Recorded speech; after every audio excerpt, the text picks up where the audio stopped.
Hey everybody, thanks for tuning in. We're talking Billy Gibbons today. Tone secrets, stories, it's all here. Stay tuned. What does Billy Gibbons bring to a video shoot or jam session?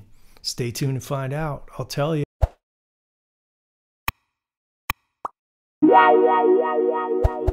I got the gig on a show called Live from Daryl's House back in the late 2013.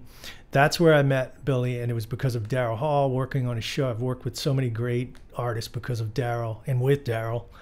But that particular one is special with Billy because it was my first episode ever. I had literally just gotten the gig 4 days before, maybe 5 days. I had just flown to New York. I had met Daryl for the first time, and I did my audition, which basically consisted of having a couple glasses of bourbon with Daryl on his deck in New York, and we talked. And then he said, well, we're going to jam with the guys tomorrow, the guys being the Live from Daryl's House band. And it all worked out. I got the gig.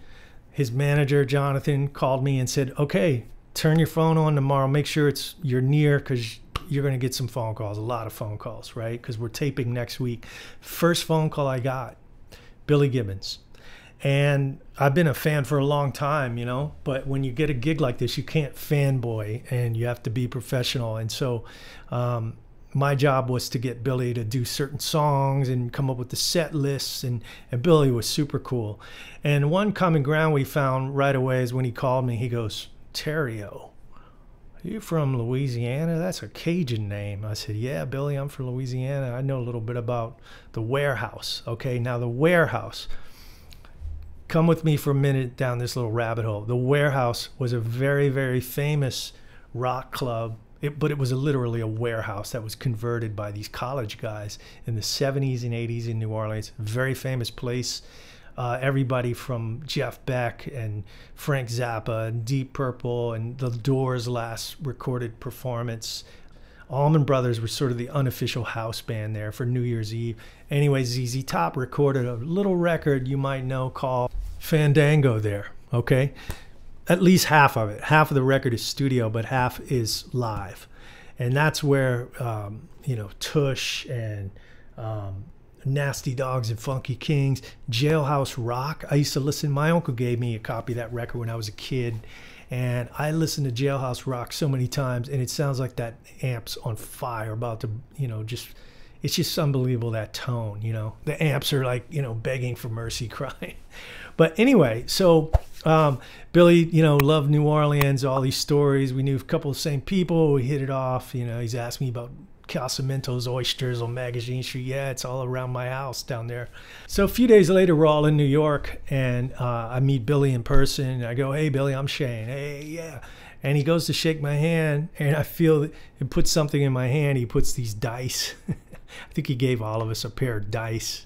That was like his calling card. And a bottle of tequila, which I drank the tequila. I still have the bottle. So when we do a Daryl's House taping, we play the music first, and then we have the dinner scene, and that can take hours. We sit there and just bullshit and talk with the guests, and so it's basically a whole day. So I was talking to Billy about guitars and things, and his guitars had sevens on them, crazy to play. I played it, and it was like slipping on ice, And so bear with me here, but I remember a few years back, I had worked with a mixing engineer named Mark Hughes. I was working with Boz Scaggs on and off for about 3 years, and Mark was on the gig. And Mark heard me playing Nasty Dogs and Funky Kings one day and says, I used to work for ZZ Top. I have something you might like to see. So he emailed me this chart called the Hertz Cross, okay? Hertz. And what is this? This was, it says here, really fine print, for the Reverend Billy Gibbons. I think it's Steve Dull's 1981. Okay, so Steve, whoever you are, did this, and Mark Hughes sent it to me. It's a grid that represents each fret, the note, and the corresponding frequency in Hertz frequencies. And this was done for Billy at his request. So for instance, an open E, high E, 330 Hertz, a low E, 82 Hertz, a G, 3rd fret 6th string, 98 hertz. And Billy would use this and call out these frequencies to his monitor guy or guitar tech when he was tweaking things. And so so, you know, back to Daryl's house that day, the end of the taping, we're all sitting having dinner, and I mentioned to Billy, hey, Billy, you remember the Hertz Cross? And he looked at me for a second and took the sunglasses off and said, I haven't heard that in years. How do you know about the Hertz Cross? I told him the whole story about, you know, just what I told you guys.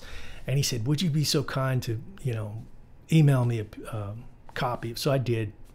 So a few years later, I'm in a restaurant in Nashville, and I see Billy, and said hello, and I said, Billy, you still have the Hertz Cross?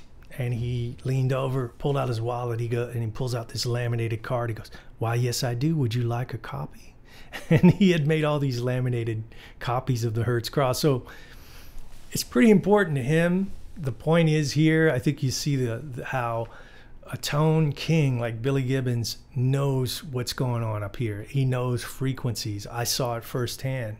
What does this have to do with the tone secret? Well, when I was set up next to Billy that day, he walked in with a Magnatone amp, pinstripe SG, he had a Tele too, and he had one pedal. Okay, what was the pedal? Here it is. Oh, the big secret reveal, all right? Here it is. A Boss GE7. He had that pedal, and that's it. Guitar into that, into the Magnatone. Sounded like Billy Gibbons. Now, here's the trick. He had the setting like that. He notched up 400K. Okay. And I confirmed this with him. A few years later, I was playing with Robin Ford in Nashville. And my friend Billy comes out to the gig, and I think it was my friend Guthrie Trapp, another great player. I think he and Billy came together, and they hung out, and we talked after. And I asked Billy again, Billy, remember Daryl's house? And what was that pedal you had set? I wanted to confirm. I was thinking it was 800, but he goes, it's 400. You just crank 400. Everything else stays the same. So it's that low mid grunt kind of thing. Plus it's Billy's hands. It's, I don't know about the sevens, but I'm sure Billy could play any kind of gauge string. Yeah, because Billy was talking about guitar strings, I remember that day, and he said that he used to use really heavy strings until he found out that B.B. King used 8s. I believe it was 8s. And Billy said, B.B., how are you getting that sound? And Billy said, he goes, well, Billy, I got a question for you. Why are you working so hard? And he goes, so I thought, I'm going to go to 7s. I'm going to go one more than that. So he's using 7 gauge strings, which I played his guitar, man. It was like slipping on ice, you know. You just pick it up and it's like, whew. But there's a little tone tip for you. It's not magic, but maybe it'll inspire you and help you carve out some new tones. And if you like this, thank you. Subscribe, like, hit the notification, give me some love in the comments. I appreciate it. I'll see you next time. Shane Terrio out.